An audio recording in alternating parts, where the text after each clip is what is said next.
going to talk about something today that's a little bit different than what you're seeing around here at this Resource Investor Summit, but we're going to talk about a hidden investment in the world's best asset class.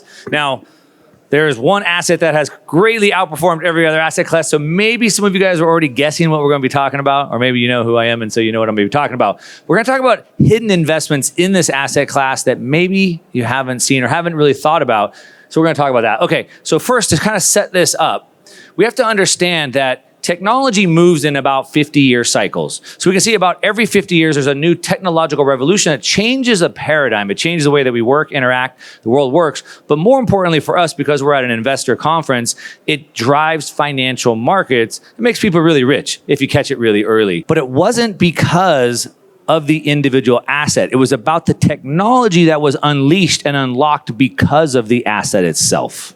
And that's what we want to talk about today, because most people are missing what's really going on and what the real potential is by looking at one asset, maybe thinking a little bit too small, because it's hard for us as humans to understand the future. So let me show you how this works. Technology has always been the fuel of the capitalist system. Capitalist system being, I have private property, I want to learn how to use it more efficiently. My money and my time is a scarce, limited resource, and so I want to be able to use that. It's what fuels the system. And right now, we have a brand new technological revolution that's been started, and this time, it's a decentralized revolution.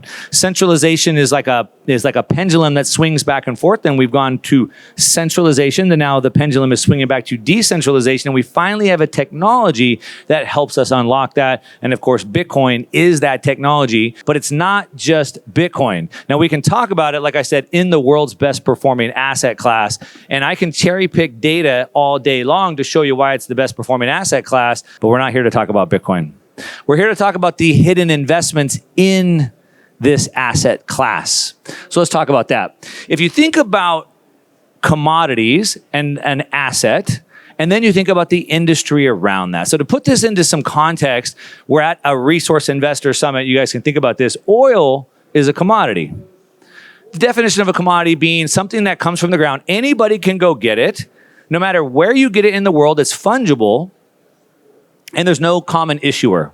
So anyone can go get a piece of dirt and potentially dig up oil, uranium, copper, whatever, right? And no matter whether I get it in China or I get it in Mexico or I get it in the United States or here in Canada, no matter where I get it, it's fungible. Gold's gold, uranium's uranium, right? And there was no common issuer. It's in the earth.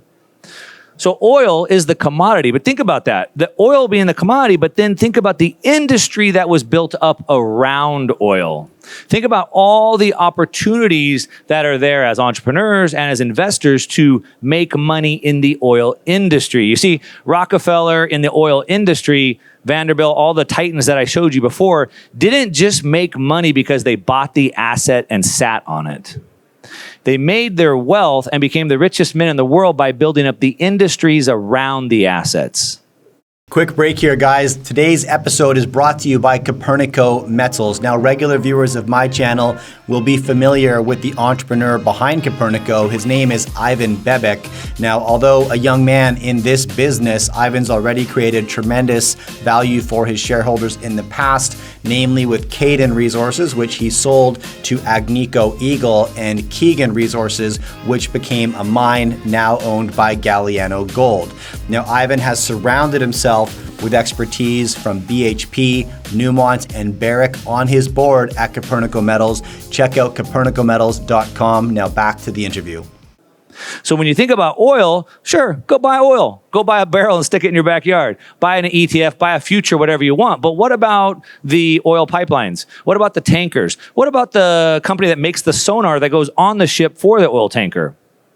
What about the new software that helps them find oil in the oil fields? What about the pressurized system that gets the oil out of the ground? What about the drill head that allows them to now drill horizontally?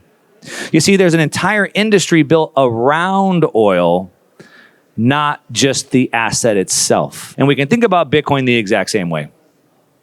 So we certainly have Bitcoin, the asset, which has been the best performing asset in history over any time frame. Now, sure, we could choose 6 months here or there if you want to really cherry pick data, but for the most part, it's been the best performing asset. But just like oil, just like gold, and just like every other asset, it's the industry that's being built around it that has even more potential for us. And this is the hidden investment opportunities that I want to talk about, because most people think about Bitcoin as something simple as it's just money.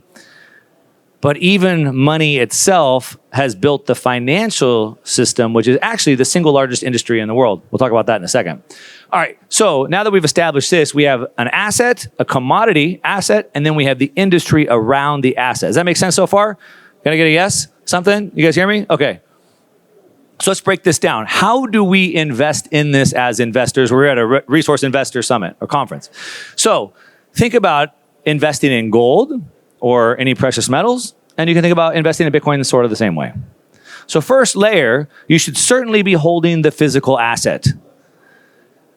You might want to buy gold miners. I like gold miners. They work pretty good. However, I like to hold physical gold as well. So you want to start by owning physical Bitcoin as well. Buy some Bitcoin, put it in your portfolio.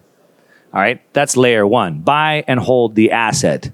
But then, sort of similar to this investing conference that we're in, if you think about resource investing, then you have the major asset producers. This would be like a Barrick Gold, for example, right? So these are the major producers. In the Bitcoin space, we have those as well. These would be the publicly traded miners. They're producing the Bitcoin, the asset. Now, a lot of them are publicly traded. Some of them are privately traded. Right now, they've been very volatile, much more volatile than gold, typically moving on like a 3 to 5 times ratio. So there's a lot of alpha to be made in these publicly traded ones. You can trade them right through your stock account. Like I said, there's also private investments. And there's lots of industry being built around that. Who's making the switches, the racks, the coolers for the mining industry itself? Think about all the plays that are there. Then we have the junior asset producer. So in the gold industry, you have the majors, the Barricks. Then you have the junior asset producers.